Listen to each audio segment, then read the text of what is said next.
Alright guys, we don't have to make this video too long. We're just really going to go over just a few of the platforms for blogs or blogging.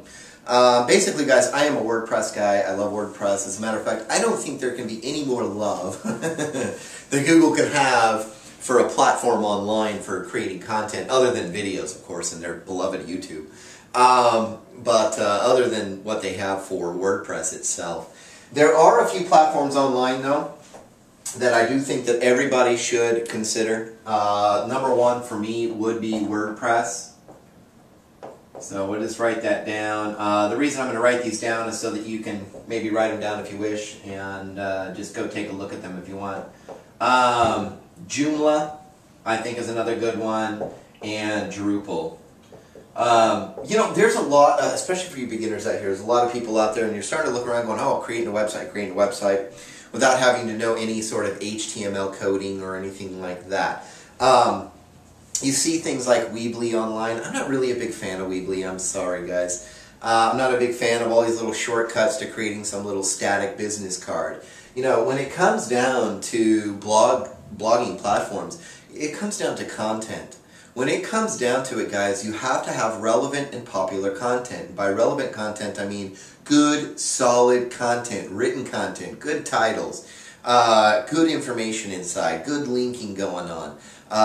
You know, popularity has to do with the linking, has to do with the actual activity that's happening within your website, the unique views, the spiders and the crawlers that are constantly crawling and indexing your content. Keeping up on your content, updating content, creating more content. You guys have to remember that that's what Google Panda was all about. As a matter of fact, they did a big fat change again here in April of 2012. That's what it's all about. I mean, they just shut down tens of thousands, if not hundreds of thousands of more websites again. And the thing is that it's all based around content.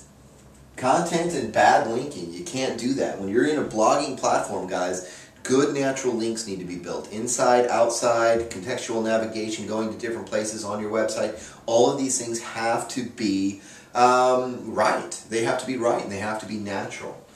Some of the differences between these platforms right here, honestly, to tell you the truth, especially if you're a beginner, WordPress is very, very simple to use. Very simple to use. Joomla and Drupal do have certain pieces of software to enhance your presence online. Not only aesthetically, where it looks nice and it's really nice visually for people, but also for search engine optimization and things like that. WordPress, however, their little software is actually what they call plugins. These plugins, guys, for the most part, most of them don't really need to be configured. You know, there's a lot that do, but some of them don't. But they literally have thousands of plugins that you can actually choose from. But actually, to tell you the truth, guys, there's only about 7 to 12 different plugins that I think everybody should have regardless. Anything over that, you don't want to get too many plugins for aesthetics on your website. You really don't, for the way it looks. A lot of the free themes that are out there and a lot of the premium themes that are out there for this platform already have some really good looking stuff. eBloggerPro.com here is actually done on a Genesis framework. I do actually, I love Genesis framework. I'm going to be putting some advertisement on here for it, so if you want to, you can click on that. Yeah, I'm making money. That's what you're here for. Come on, seriously. But I do love it. It's a very simple premium theme to work with. It's very simple. I don't know any coding or anything like that. But to tell you the truth, guys, WordPress comes out and has wonderful themes. It has wonderful themes, and they weren't created by WordPress. Some of them were created by Genesis or CyberChimps or PageLines, and sometimes these guys put in a free theme or something within WordPress to use. So go in there. You just go in and look at install themes and search a theme and put in a little keyword that you're looking for as far as a green theme, whatever it is, put that theme on there. It's just a couple clicks.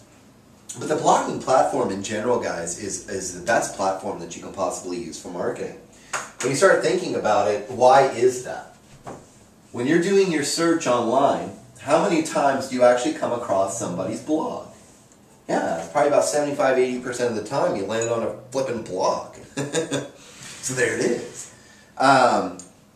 You know, when it comes down to it, blogs are blogs. They are content. This is why they are so loved by the search engines.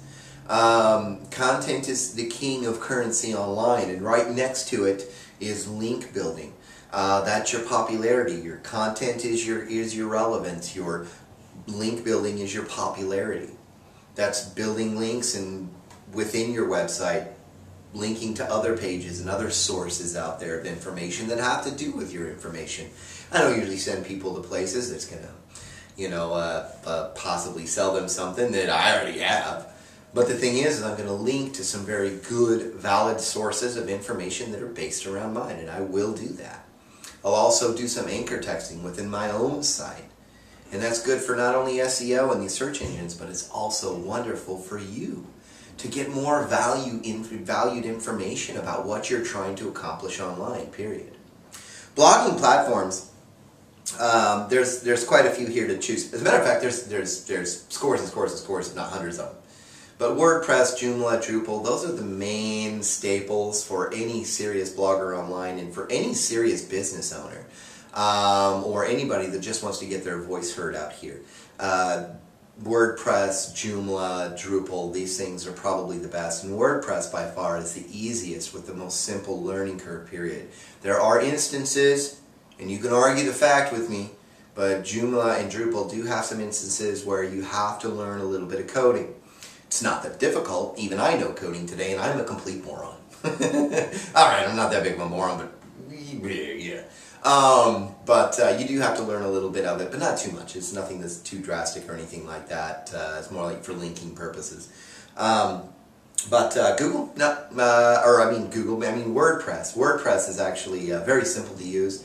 It's got a learning curve that you can probably get through on YouTube just by tubing it, guys. Just look on how to set up a WordPress and go through somebody's, but just pick out one guy's whole setup. Don't go from one guy to the next guy, because everybody's got their own friggin' opinions online.